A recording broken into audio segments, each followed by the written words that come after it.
Okay, so good morning everyone. Good morning students. So for today we're going to discuss chapter 3 and then lesson 1. So for the chapter 3, ang title nito yung Market Opportunity Analysis and Consumer Analysis. So we're going to discuss yung mga demographics, ano ba yung nilalaman ng market analysis. Yan yung market and consumer analysis dun sa business plan nyo para mas maintindihan nyo. So for the lesson 1, ang itatakan natin ay yung strategic marketing versus tactical marketing. So, after this topic, after discussion, we should be able to distinguish between strategic and marketing planning in terms of its objective and processes.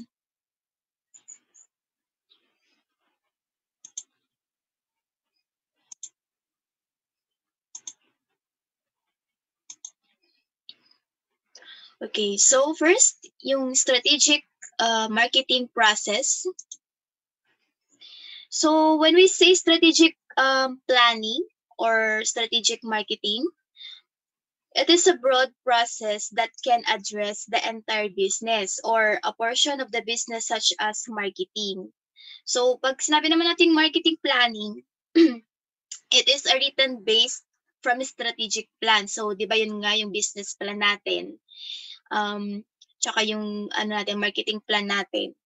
Ang pinanggagalingan nun ay yung mga strategic plans natin. Tapos pinuput natin siya into writing kaya siya natatawag na marketing planning or yung business plan. So for us to distinguish between the two, it is important to understand their objectives and their purposes. So when we say strategy, alam naman natin yung pag-strategy, ito yung mga techniques, yung mga estratehiya natin kung paano natin ma-achieve yung mga certain goals natin in life, yung mga techniques, ganun. So, a strategy is a plan for reaching a specific goals. Ayun. Yung mga plano natin kung paano natin ma-achieve yung mga goals natin sa buhay. So, in business, a strategy is a broad goal, such as increasing sales or market shares or creating a particular image for the business. So when we say strategic plan, siguro kung naalala nyo sa organization and management nyo, di ba merong mga different types of planning such as strategic, operational, and tactical. So when we say strategic, ito yung parang malawak na plano or goal ng isang business. For example, for this year, gusto ko magkaroon ng increase ang business or sales natin sa business. So strategic yun, parang strategic goal yun. So yung mga plano mo, meron kang strategic plan. So yung plano mo naman ay yung yung parang pinaka broad, parang gano'n, yung pangkalahatan na. Tapos dito naman papasok yung tactical, which is parang hinahati-hati naman niya yun depende sa department, gano'n, hanggang sa mapunta siya operational na plano, hanggang sa mapunta yun yung parang goal na ng bawat empleyado. Yun. So, pag strategic, ito yung plano or goal ng isang business. So, yun. So, it seeks to establish a clear and concerted direction for all marketing activities of an organization. So when we say strategic planning naman, it is a management process of creating and maintaining fit between the objectives and resources of the organization and the changing marketing opportunities. So the very goal of strategic planning is the long-term profitability and growth of the company. So normally pag strategic, broad yung goal. Kumbaga objective mismo ng buong business. So we have here the strategic marketing processes. Ito yung process na dapat sinusunod natin para makagawa tayo ng strategic plan or strategic marketing. So first, yung mission identification. So, di ba, doon sa business plan natin, sa unang chapter, meron tayong company background, yung tagline, yung name ng company. So, dapat magkaroon din tayo ng mission and vision. Kaya mahalaga din siya kasi para malaman mo kung ano ba talaga yung gustong marating ng business. So when we say mission, ito yung mga short-term goals ni business. Pag sinabi naman nating vision, ito yung long-term goal ni business. Yung parang yung vision, ito yung gusto niyang makita in the future or after 5 years or 10 years. While yung mission, ito na yung short-term goal nila. For this year, ito yung gagawin ko, ganyan. So the next one naman, yung situation analysis. So syempre, 'di ba, dapat i-analyze natin kung ano na yung sitwasyon ng business. And then objective setting. So 'di ba, nalaman na natin kung ano yung gusto ni business, ano na ba yung mission niya or yung vision niya, ganyan. Tapos nalaman na natin kung ano na ba yung sitwasyon ni business, kung nasaan na ba siya, ganyan, kung ano yung mga iko-consider niya para ma-maintain yung stability ng business sa ekonomiya, ganyan, or sa industry na yan. So magkakaroon na tayo ng objective setting. So, 'pag nagkaroon din kayo ng business plan, kailangan meron din kayong objective. Ano ba yung objective ng business niyo?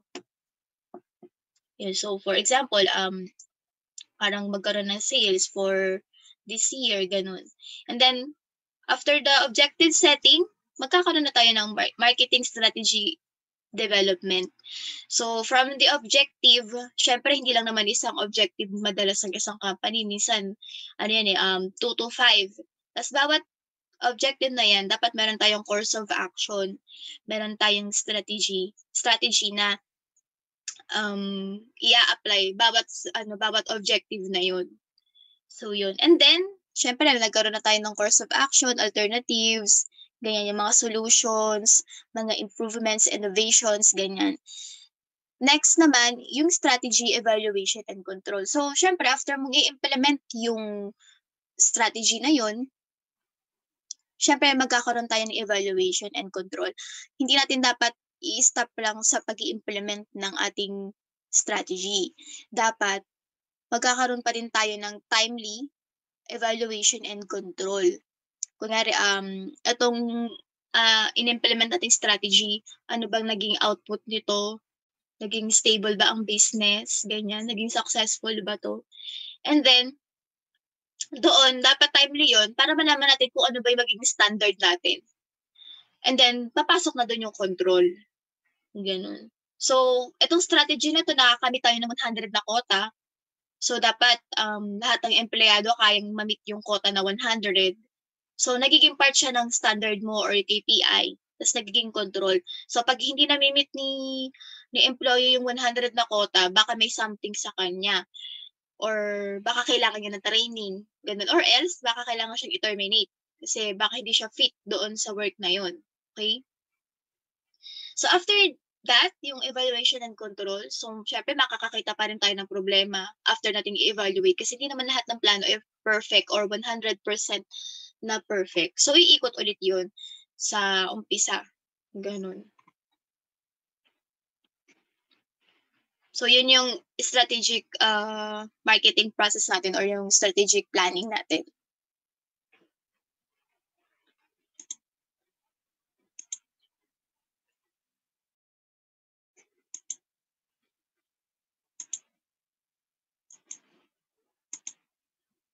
Okay.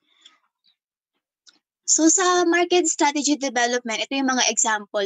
For example, yung mga cost leadership, yung focus, yung differentiation. So next naman yung tactical marketing process. So yun nga, kung naalala niyo yung sa chapter 3 ng organization and management nyo na part ng planning. So different types of planning. Example nun yung strategic and tactical and operational. So ngayon naman yung tactical marketing process. So ito naman para medyo short term siya compared sa yung goal nito, short term compared dun sa strategic.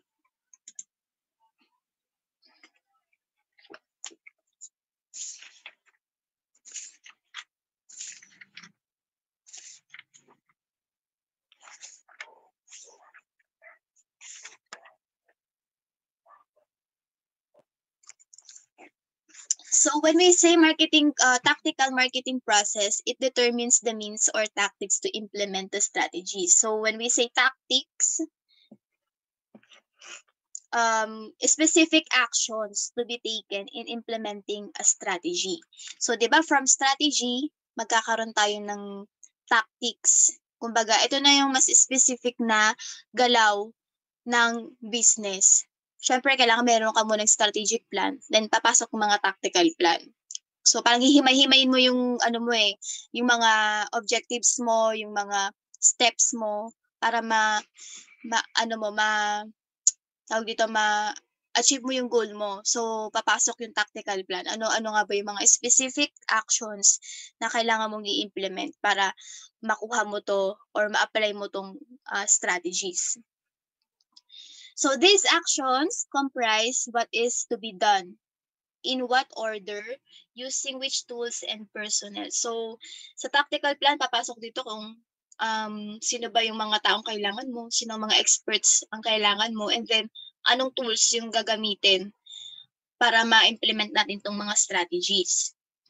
So, when we say tactical planning, in short, ayun na, yung meaning nito is a short-range planning that emphasizes the current operations of various parts of the organization. So, yun nga, ang ang strategic long term, ang tactical short term. So, short range means a period of time standing about 1 year or less in the future. So, pag tactical, good for 1 year yung ano na yun. Kunyari, 'di ba may strategic plan kayo. Ang strategic plan nyo, good for 5 years. So, dapat yun nga, dapat after 5 years, ganito na yung kalagayan ni company. So, dapat every year meron kang tactical plan. Gano'n siya. Hati-hatiin mo naman yun. Bawat year meron kang tactical plan.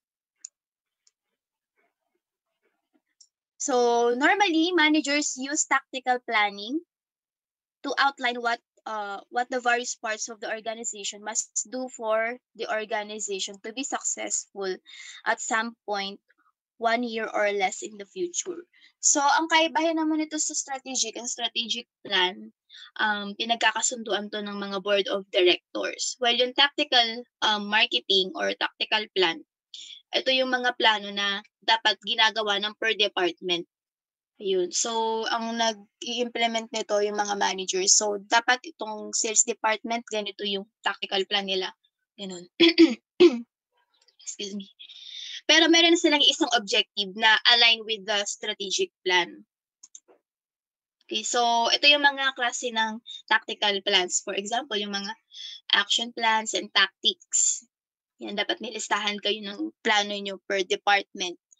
Ano-ano nga ba yung mga marketing activities na gagawin ni business. Yan. Timetable activity. Dapat meron kayong timeline.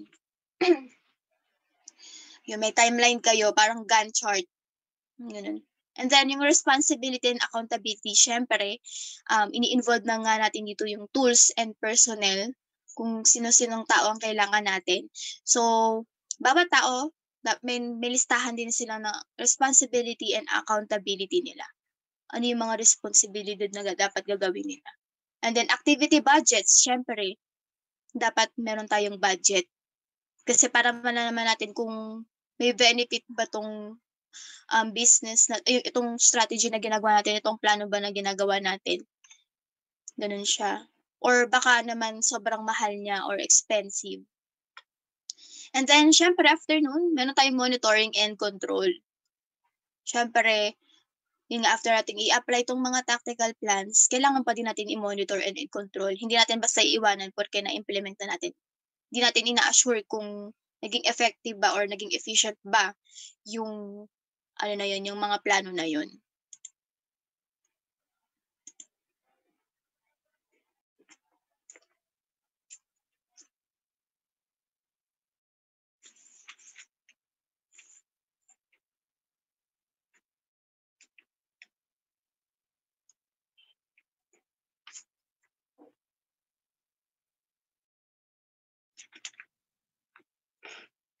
So, sa marketing plan, 'di ba, yung business plan natin, 'di ba, sa unang part nun, yung dinefine natin yung mission.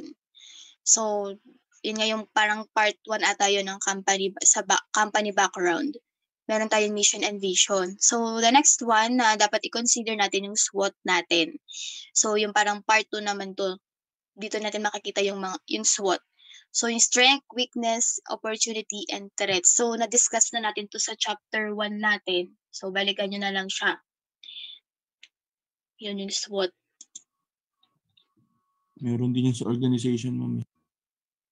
Yes, oo. Feel ko naman familiar na kayo dun sa SWOT kasi ilang beses na 'tong pinaulit-ulit eh. Yes, ma'am. Madali na lang yan. Kung naalala nyo pa yung organization and management nyo. So, the next one naman, pag-aaralan natin yung environment. So again, may involved na naman ulit dito yung organization and management. We have internal or external environment. Makikita nyo rin dito yung ibang environment na yun. So sa marketing, we have micro and macro. So, ayun, i-discuss natin. So, di ba,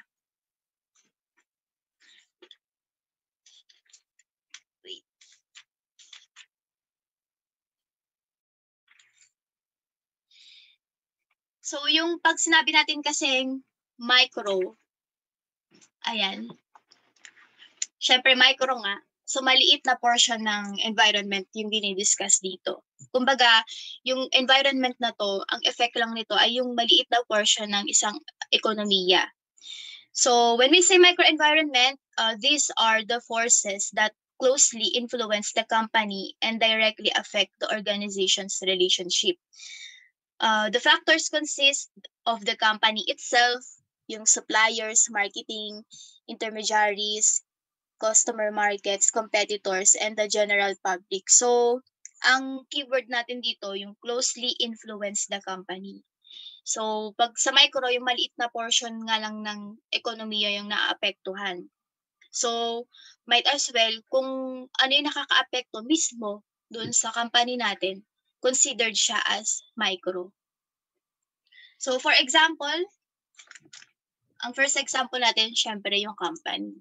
Ayan. So, in designing marketing plans, marketing management considers other company groups such as yung top management, yung finance, research and development, yung purchasing department, yung operations and accounting. So, all of these interconnected groups shape the internal environment. So, for example, yung top management, ayan, the company with its mission and vision, yung objectives nun, yung broad strategies nun, yung policies. So, yun. For example, then yung marketing managers natin construct decisions within the strategies and plans and prepared. And this is being prepared by the top management. So, yun nga, pag sa company, involved dito yung mga top management hanggang sa pinaka-subordinates or yung bottom level. So, the next naman, syempre yung suppliers. Yan. Di ba yung company, ayan yung parang internal environment pag sa organization and management. So, yung suppliers naman, ito yung external environment. Pero, considered siya as micro. So, sa suppliers, ito, essential link in the company's overall customer value delivery network. So, they make available the resources required by the company to generate its goods and services. So, mahalaga din siya. Kasi, kailangan timely din yung pagde-deliver ni suppliers ng raw materials. Ganun, para ma-perform agad ni business yung yung production nila.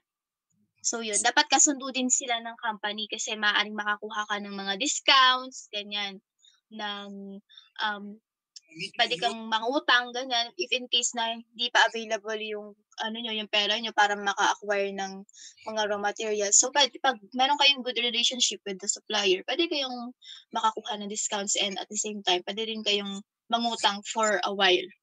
Ganyan.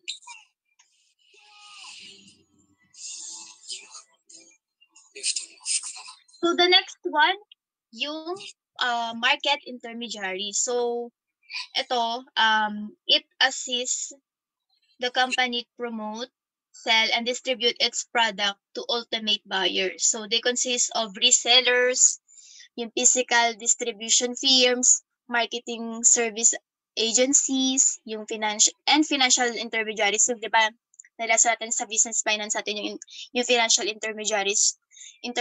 Ito yung pumapagitna between the lenders and creditors. Kunyari hirap tayong makahanap ng kung saan tayo uutang. Madalas ang sagot diyan yung mga financial intermediaries such as yung mga bangko, yung mga stocks, ganyan. Another example, yung mga resellers din. Ayan, din sila, intermediaries din sila. So, for example, yung sa Pure Gold, ayan, 'di ba? Or yung sa mga wholesaler. So, yung ikaw na ordinaryong tao, syempre ang bibilhin mo lang naman yung mga lang naman, tingi-tingi, ganyan. So, minsan binibili yun ng mga sari-sari store, wholesale, para i-distribute nila sa mga kapitbahay nila na gustong bumili ng tingi-tingi. So, syempre, customers, yan, microenvironment, yung customers. So, all businesses aim to yan. So, all businesses aim to produce profit through serving the customer demand. Yun. So, syempre, paano ka nga ba magkakaroon ng profit kung wala yung customer mo? So, they all want to gain more in terms of profitable sale rather than more sales volume. So, today marketing of a company starts and also end with the customer. So, yun. Kaya mahalaga din si customer. Actually, siya ang pinakamahalaga, customer. So, now, a company to be successful must get customers for its product. So, pwede rin relationship marketing, may retention ng customer or mag-acquire ka ng mga bagong customer. So, this is the basis on the importance of customers in the micro environment of the business. So, product sales rely chiefly on the level of customer satisfaction.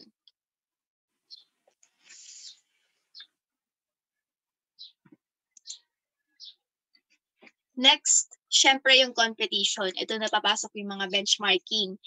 Yung mga same industry natin, nakakompetensya natin. For example, Nokia versus yung Apple, ganyan. Samsung, yung mga Oppo, Huawei, ganyan.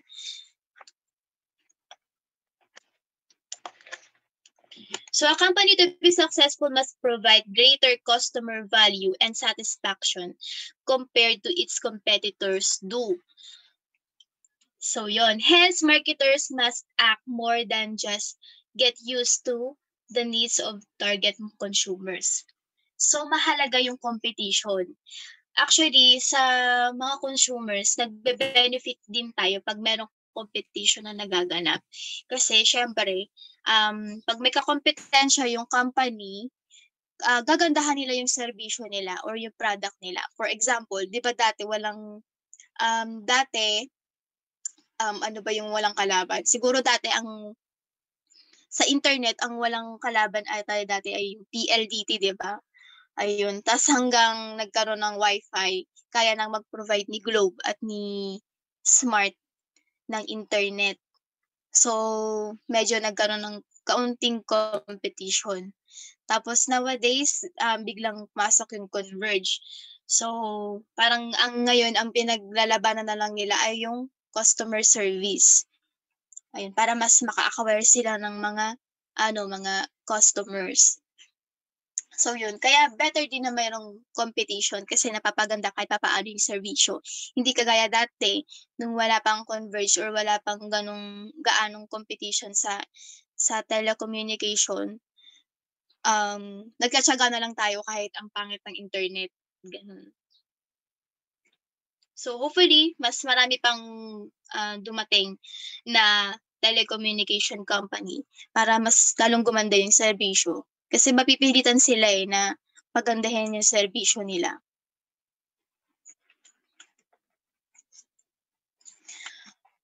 So the next one, yung publics. The company's marketing environment also comprises various publics. So a public is any group that has a genuine or possible interest in or influence on an organization's ability to attain its objectives. So we have 7 types of publics. So namely, financial publics, for example, yung mga bangko, ayan, yung mga stockholders, investment, yan. The next one, yung media public. So, ito yung mga nagbabalita. Yan, carries news, features, or editorial opinion. So, kadalasan, part din ng marketing yan. Ano nga ba yung nakita kong may magandang marketing? For example, politician ka tapos minamarket mo yung Coke. So, parang simple, magdadala ka lang ng Coke sa isang meeting na mahagip ng media. So, pag-uusapan ng mga tao yun. Parang simple marketing din siya. Yan, government publics. So, management must consider government developments. So, marketers should regularly check the company's lawyers on subject of product safety, truth in advertising, and other matters. So, syempre, kailangan updated yung lawyer natin sa law para malaman natin kung nasaan, kasi mamaya hindi tayo updated, yung pala lumalabag na pala sa batas yun. So, baka mapasara tayo. Citizen action publics, often consumer. Another example yung yung citizen action public. So, often consumer organizations, environmental groups, minority groups, or other related groups may query about a company's marketing decision. So, in public relations department, can facilitate in getting in touch with the customer or consumer and citizen groups. So, ito yung mga tao na na mahilig mag-query sa company. Yan. For example, for the improvement na lang din ni company, ganun, or review ng mga products. Another one, yung local publics. So, this group consists of local residents and community organization. So, bakit nga ba siya mahalaga? Syempre, papasok dito yung social responsibility, tama ba? CSR, corporate social responsibility. Yan, dapat, maganda yung effect ni, may mga activities si company. Yan nga, yung mga CSR na good for the local publics. Another one, yung general public. Ayan. So, a company needs to be apprehensive about the general public's attitude on its product and activity. So, check natin yung behavior ni general public towards dun sa service natin or sa product natin. And then, internal publics, yan nga, it compose yung workers, managers, volunteers, and the board of directors.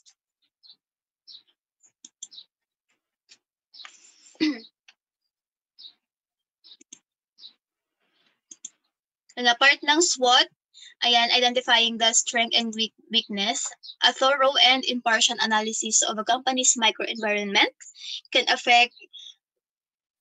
effectively identify the company's competitive strengths and weaknesses. So yon, pag nalaman natin kung ano ba yung microenvironment natin, so makikita din natin yung mga weakness and strengths natin. Yun. So, pag gumagawa tayo ng SWOT, i-consider natin yung microenvironment sa part ni strength and weakness. So, next naman, yung marketing macro environment natin. So, sa organization and management, normally ito yung mga yung mga socio-cultural, ganun. Ano bang part yun? Kasi diba may internal, external, meron pa isa nakalimutan ko na. Balikan ko. So, pag sa macro environment, when we say macro marketing environment, takes into account all forces that can influence an organization but are outside of their control. So, ito yung environment na hindi kontrolado ni business, na nakaka-affect dun sa business. So, therefore, macro environment is less controllable.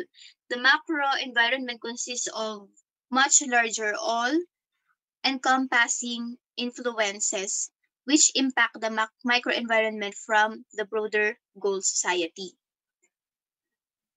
So meron tayong ano dito, meron tayong tawag dito,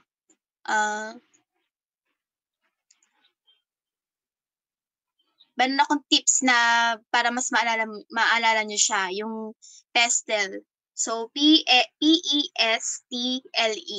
PESTEL, para mas madali niyong makabisado yung macro environment natin. So, ano-ano nga ba 'to? First, yung natin muna 'to. Ito, 'di ba PESTEL, yung political or legal macro environment. So, sa political forces, it refers to the stability of political environment and the attitude of political parties or movements. So, this may manifest in government influences or influence on tax policies or government involvement in trading agreements. And also, political refers to attitudes and approaches. So political may represent influences, restrictions, or opportunities, but they are not mandatory. So sa politika, sa political forces, dito papasok yung mga policies and regulations on tax or yung laws na dapat, yes, PESTEL, ganyan. Yan yung mga tax na dapat nating binabayaran, yung align pa ba tayo with the law, updated ba tayo sa law, dapat updated tayo sa mga rules and regulations, ganyan. Tapos dito rin nakabase kung stable ba yung political natin, yung political forces natin or yung movements ng politics.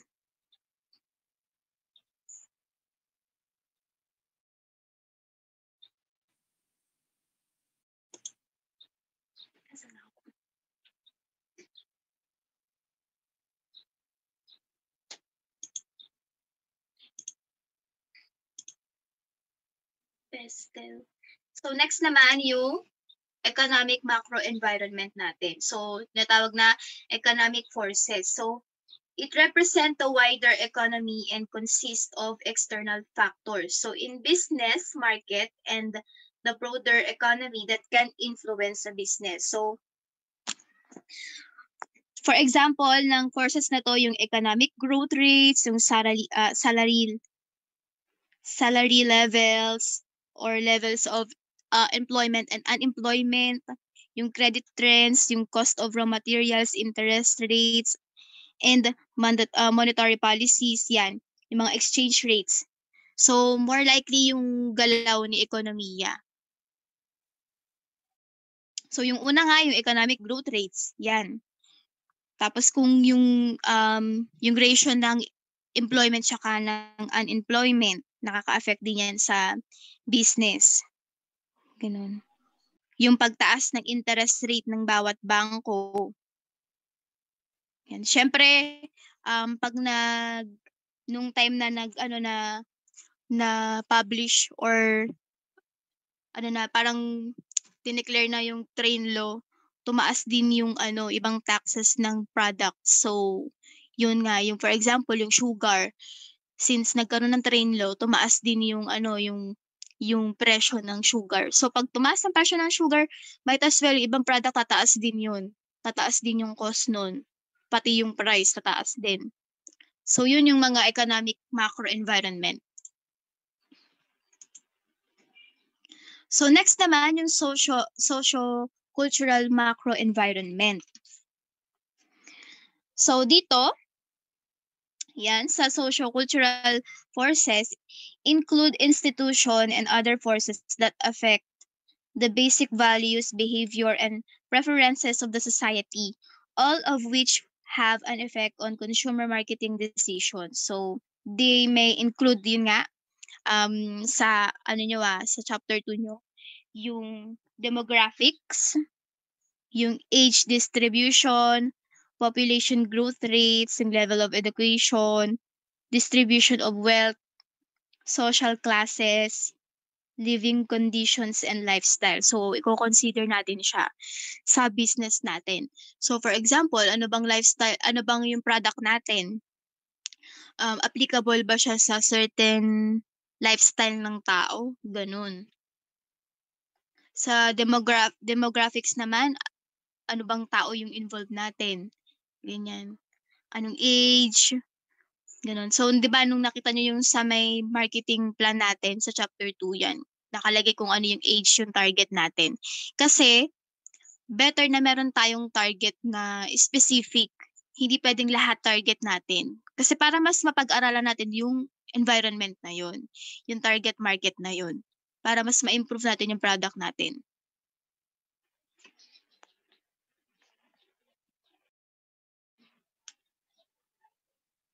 Hindi para So, sa Philippines hello? hindi para pong magfo-focus lang muna sa isang goal nila. For example, kunyari ang product niyo ay damit, ayan. So, anong sino bang target market niyo, yung kaedad niyo ba, teenager or yung medyo matanda na or yung baby? Kasi 'di ba, hindi naman puwedeng 'di ba bawat ano na 'yan, bawat age na 'yan, iba-iba rin sila ng taste. So, better na mag-focus tayo sa iisang age gap. For example, ang focus niyo mga teenagers, ano-ano ba yung gusto ng teenagers 'yan. So, mas makakapag-focus tayo, kung ang target market natin ay yung mga teenagers, mas mapag-aaralan natin yung behavior nila. Kasi parang kung gusto natin lahat target market natin lahat ng age, sasabog tayo kasi di natin alam kung saan tayo magfo-focus, gano'n siya. So, better na mas specific. Siguro yung ibang business medyo lumawak na, lahat na ng target market kaya na nilang sakupin kasi napag-aralan na nila yun, kumbaga established na sila. Pero 'pag nag-i-start ka pa lang, mas okey na yung may target market ka, gano'n. So, for example sa mga, coffee shop ganyan, siyempre ang target market nila yung mga nagwo-work, ganyan, yung mga medyo nasa middle class kasi siyempre medyo costly yung mga kape 'di ba, gano'n siya. So, better na meron kayong target market para mas mapag-aralan niyo yung environment na yun. Okay, so for example, yung mga socio-cultural trends in the Philippines, yung nga yung more women being educated and working, gano'n. Yung middle class now has many other opportunities like travel for work or vacation. Tapos yung behavior ng mga tao na 'pag meron silang meeting sa coffee shop sila or yung mga estudyante natin 'pag mag-aaral nasa coffee shop, gano'n. So, pag-aaralan natin yung mga nagiging behavior ng environment.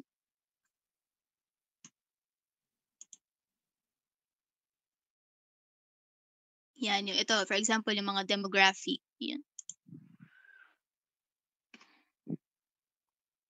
Okay, so next naman yung technological environment natin. So technological forces refer to the rate of new inventions and development changes in information and mobile technology, changes in internet and e-commerce or even mobile commerce and government spending on research.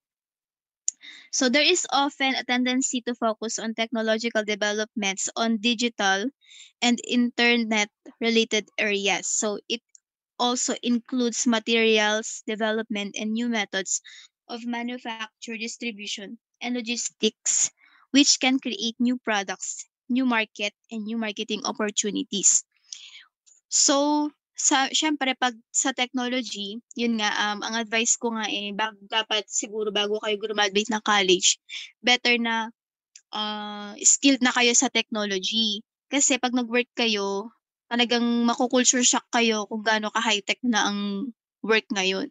For example, ako siyempre dati sa public school lang ako nag-aral, hindi naman kami gano'n ka-oriented sa mga technologies like yung, 'di naman namin masyadong finocus yung paggamit ng Excel, ganyan.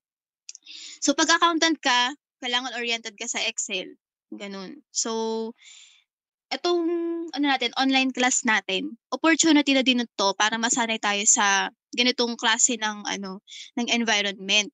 Kasi someday 'pag nag-work kayo, ayun, for example 'di ba dati nasa office lang tapos biglang nag-work from home. So ang mga meetings laging sa Zoom or sa mga Google Meets, ganyan. So itong ano na 'to, itong, ah, online class na 'to, opportunity niyo na 'to para mas masanay kayo sa ganitong environment. Kasi someday 'pag nagwo-work kayo talaga, ito na rin yung talaga yung ano niyo, eh, ito na rin yung kahaharapin niyo, eh.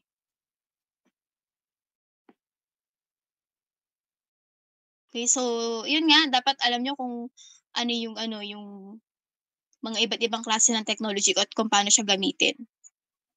So, I believe naman yung mga generation niyo oriented naman na kayo sa technology.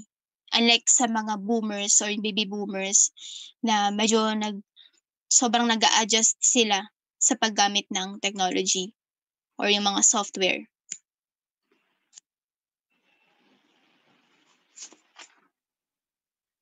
Yan. So, we have yung environmental forces or natural macro environment. So, ito yung tinatawag nating environment forces sa PESTEL ha.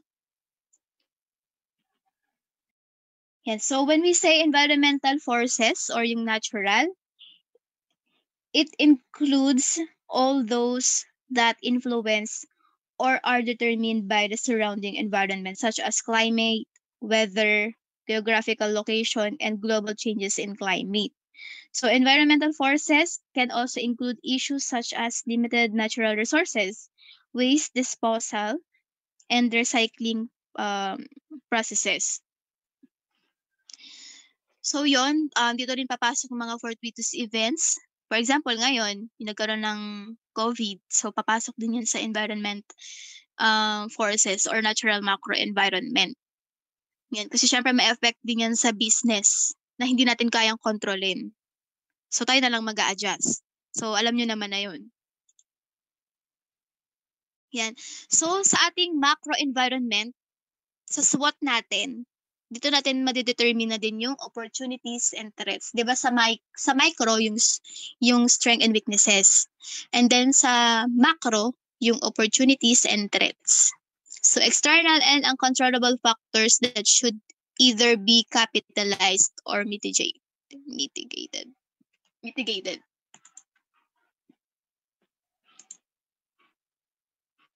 Okay. So, I guess that's all for today. Yung lesson 3 and 4 natin next meeting na to. So, yung una nating lesson ng chapter 3 ay yung strategic planning or versus tactical planning. And then yung lesson 2 natin yung macro and micro environment. So, next naman itong marketing research. So, yung mga steps sa paggawa ng marketing plan. Ayun, so better na simulan nyo na din yung yung chapter 1 nyo, yung company background, mission, vision, yung title ng business, ganyan. Kasi sa November 28 na yung pasahan nun. Tama ba? November 28. November 28. Tapos next Monday, quiz nyo na ng principles of marketing. So, chapter 1 at chapter 2 lang naman siya. Okay, any question?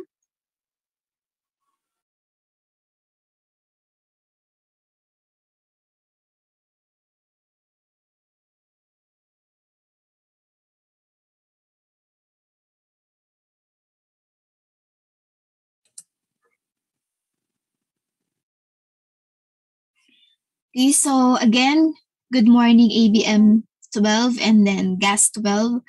Today we're going to discuss the Applied Economics chapter 2 pa rin, no? Chapter 2, lesson 6.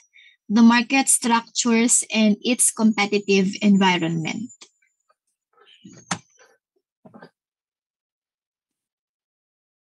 Okay, so market is defined as the environment where the interaction of supply and demand and the subsequent determination of price occurs. So dito yung nagpapalitan ng ng products and ng money yung buyer and seller. Yan. Pero yung market sa principles of marketing, ibang usapan naman yun. Taon naman yung tinutukoy doon. Pero pag sa applied economics, when we say market, ito yung place no wherein nagkakaroon ng exchange between the buyer and the seller. Okay, so market structures can go from having an industry with a lot of firms offering the same or different products, or the other extreme, where there exists an industry with just one firm. Okay, so for this lesson or for this chapter, we have here the learning competency. We should be able to explain market structure. For example, yung mga market competition, monopoly, oligopoly, monopolistic competition. And differentiate the different market structures. Explain how the price and output are determined in the different market structures. Okay, so we can do this with your partner. Ayan. I think parang later na lang, no, if may time kayo. Yan. In this activity, you need to pair up with another classmate. Explain how you will price the commodity and how much output you are going to produce given the different scenarios. Okay, so kunwari na lang or you can have your partner na lang. Ayan. Or you can imagine na lang, no? Ayan. So if your company is the only one that can manufacture and sell product C, will you set the high price or low? Ayan. Pwede kayo mag-chat high or low. Ayan. And why? And if your company is the only one that can manufacture and sell the product C, will you set the price high or low? And you can just type high or low. And then, for those who can explain no, kung bakit high or low, then that's good. Okay, so yun, chat lang sa chat box. If i-offer nyo yung product C ng price, higher price or lower price.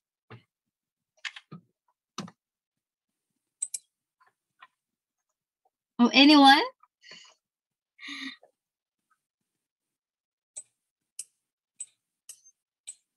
Okay. May sabi ni Irene Palabon, mag-set siya ng higher price. Okay, so bakit kaya, no? Bakit high price for the product C? You can freely type in the chat box.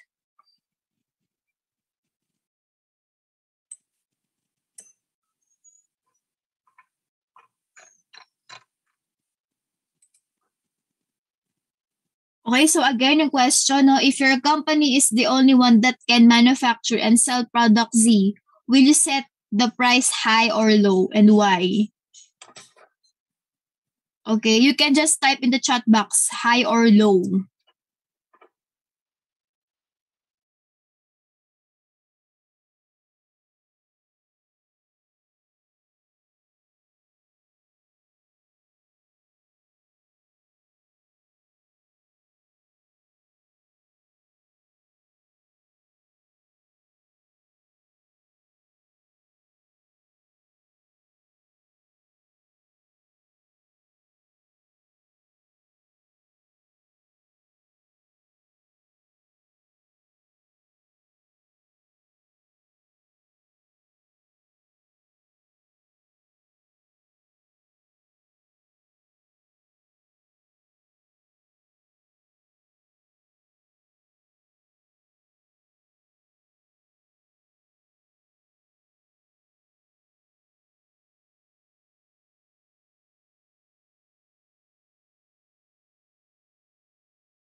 Hello, good morning. Good morning, everyone.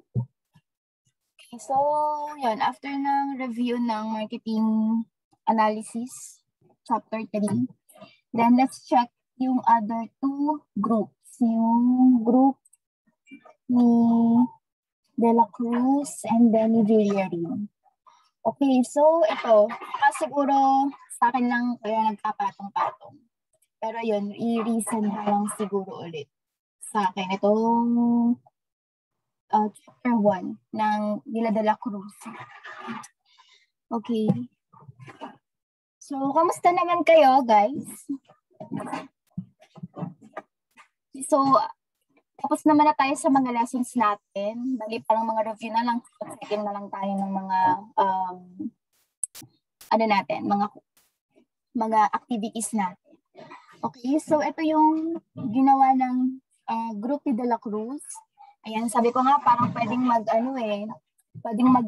maging mag-partners ang group nila De La Cruz. Sino ba yung may isang group nila Irene, tsaka group nila Jaisel, no?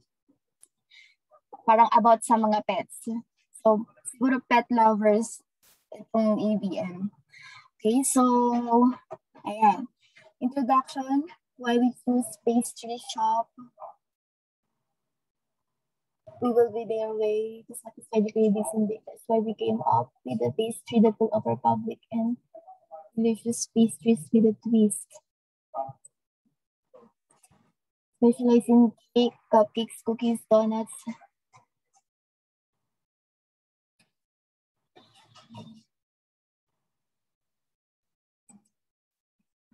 Actually, itong executive summary, gagawin lang natin to pag pag tapos na lahat ng natin, from chapter 1 to chapter 5.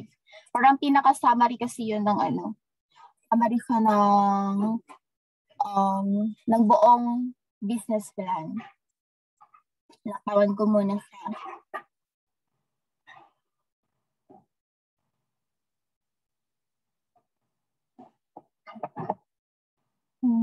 So, pastry na may kasamang pets. So, pwede kayo mag-partner ng group nila Jaisel. Like, kasi sila Jaisel naman, pang pantulak.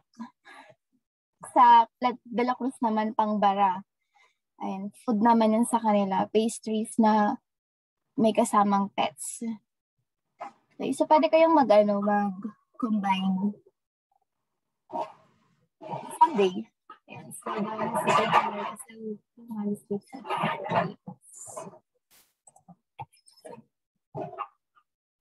ayan. And then, mission.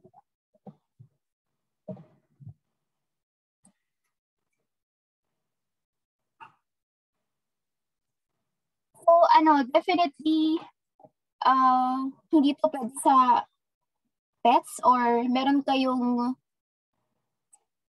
pastry na pwede sa pets. Let me know.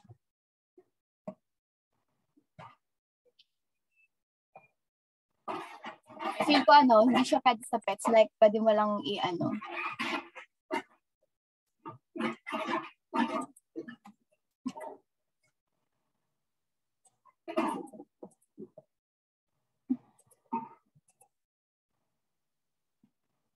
Yeah, itong yung vision, baka pwedeng dagdagan siya.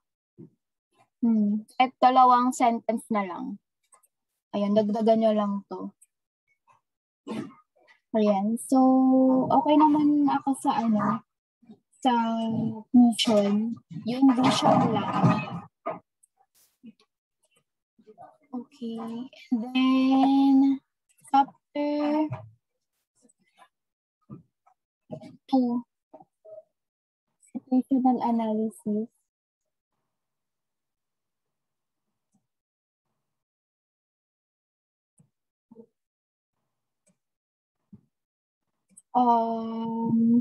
Pwede kayang babawasan natin to pag nalaman ko na yung location nyo sa marketing mix.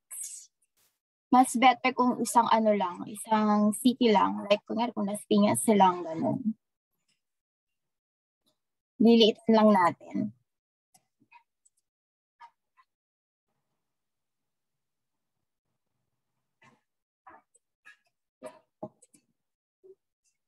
Target market. Pwede ba to yung ano na lang, our parents.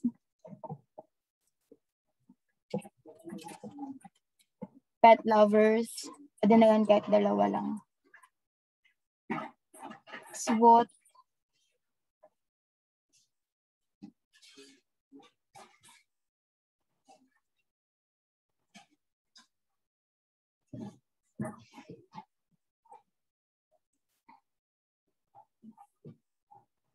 Separate menu for kids. Meron ba kayo menu for the pets or ano lang talaga siya, for human lang talaga? Chat nyo na lang ako. Weakness.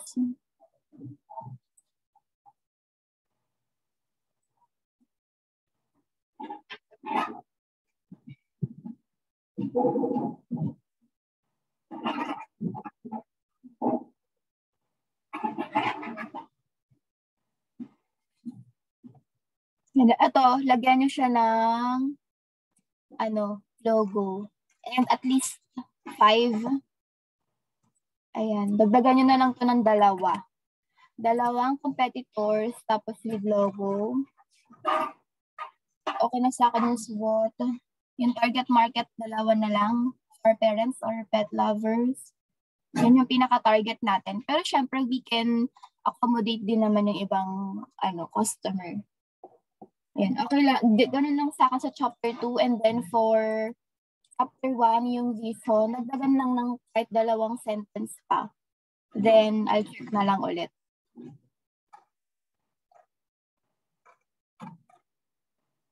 Okay. And then, let's follow the format. This one. Times New Roman 12. And then, yung margin. Ayun. Yun lang naman sa akin. And then, okay na to. Baguhin nyo lang yung format. Again, yung format natin. Times New Roman and 12. And then yung margin. Kasi formal to yung business plan na docs. Formal siya and then script din kasi natin to pag gumawa na tayo ng PowerPoint. Okay, and then yung to follow na lang din yung PowerPoint niyo.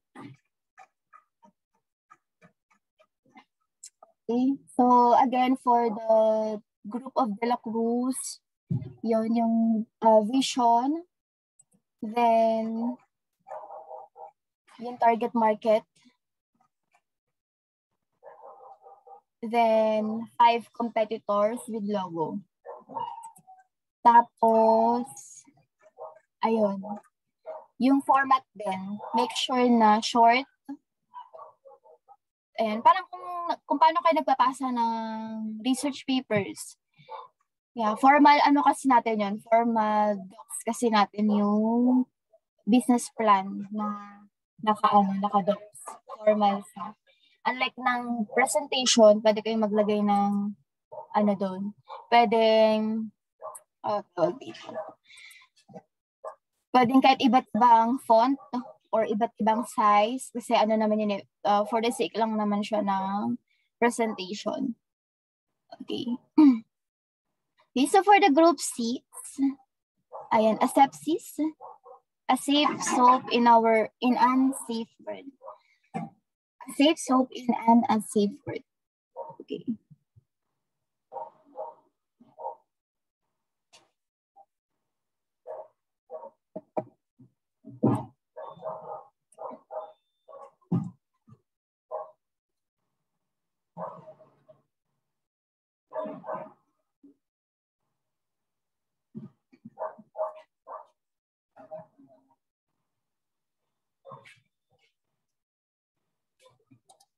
In the sense of straight absence. So yung meaning ng asepsis is absence of bacteria, viruses, and microorganisms. Ano yung meaning ng asepsis? Search ko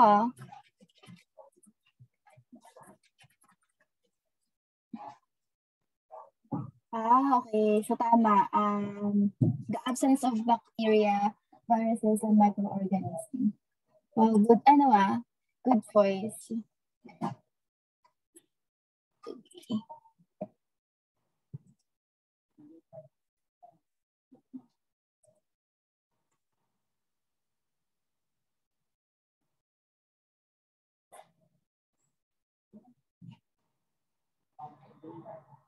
And to become the most effective germ. Okay, so ito, short but okay naman. Yan, basta meron lang to become the most effective or to become the most successful. Ayan, to emphasize, parang at least 2 or 3 sentence na nabubuo. So, okay na ako sa mission and vision.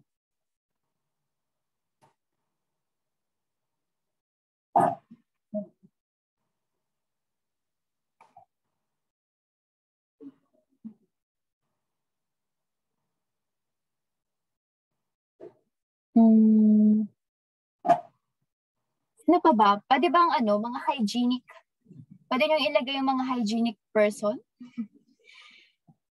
Yeah, soap lovers, people who love, who are conscious of their skin, mga hygienic person. Dapat everyone should be hygienic, right? Pero siguro lagay nyo na lang din yung mga hygienic. Tama ba yung term ko? Ayun, yung mga malilinis na tao. Ganon. Then for the target market, baguhin na natin to. Wag na lang ganito. Like men, women, adults, and children. Parang secondary target market natin to. Pero yung pinaka-primary target market natin is yung mga soap lovers, people who are conscious of their skin or those who are hygienic. And then, okay na to. Ayan. Kasi syempre, secondary target market natin, meron pa rin naman syempre men and women, adults, and children. Pero ito na lang ilagay natin, ha? Yung mga soap lovers, people who are conscious of their skin, and then yung mga hygienic, o yun. Pwede na yung 3 or 2. What?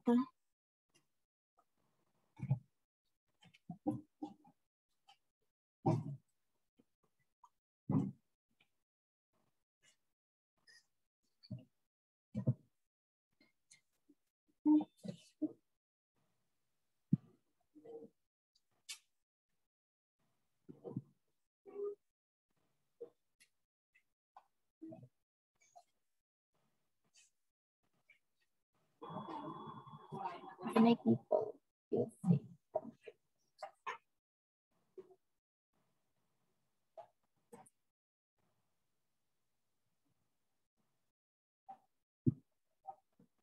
Dagdag na lang kayo isa pa.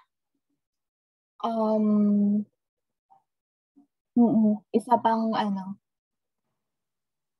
pang competitors. Pero siguro okay na rin naman ito sa akin. So it's about hygiene. Hindi naman siya like beauty products like yung makakapagpalitan ng mga dark spots. Hindi talaga siya. For hygiene. So ang threat dito is kung paano nyo, kung ano yung competitive edge nyo from these soaps, no? Kasi syempre ito may established ng names eh.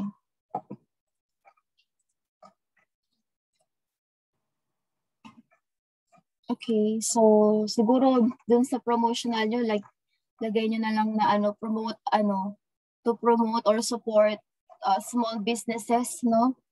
So lahat naman ng business doon nag-i-start sa small business. Okay, that's it from me. Yun lang naman. Ito lang, target market lang na may nakita ko. Though, kasi dun sa format natin, ito yung lagi nakalagay, di ba? Pero baguhin na natin. Okay, so any question? I-transfer nyo na lang sa PowerPoint, no? Then, okay na yun. Okay na yun sa akin. Okay, no question?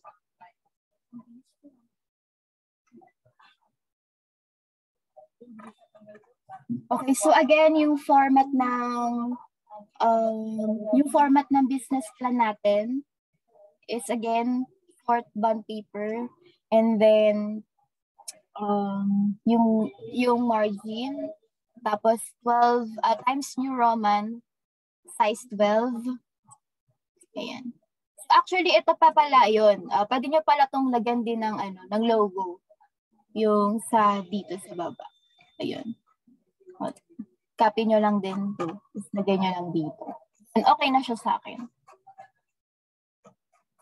Ayun. Then na lang, i-resave nyo na lang sa ulit. Doon sa folder natin. Or if hindi kayo maka-upload, just send na lang sa email.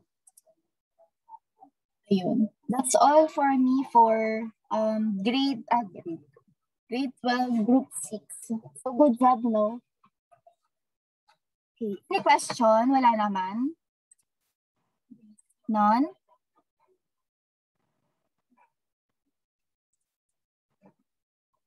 If none, sige, pwede na kayo mag-break ulit. Then, let's see each other by 10 p.m. for the applied economics. Thank you guys. Break muna kayo.